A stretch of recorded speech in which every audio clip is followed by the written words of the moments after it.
போர் தளவாடங்கள் பற்றாக்குறைக்கு ஐக்கிய முற்போக்கு கூட்டணி அரசே காரணம் என்று ராணுவ அமைச்சர் மனோகர் பாரிக்கர் தெரிவித்தார்.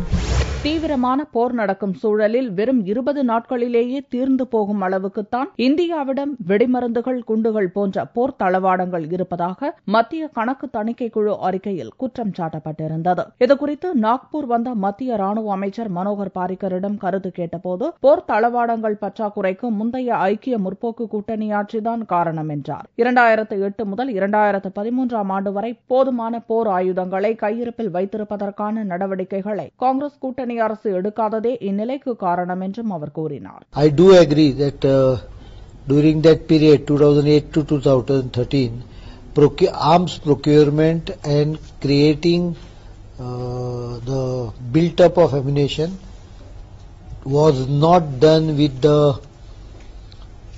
seriousness it deserves. காங்கிரஸ் கூட்டணி ஆட்சியை ஒப்பிடும்போது இப்போது தேசிய ஜனநாயக கூட்டணி ஆட்சியில் போர் தளவாடங்களின் கையிருப்பு முன்னேற்றம் கண்டுள்ளதாகவும் மனோகர் பாரிக்கர் தெரிவித்தார்.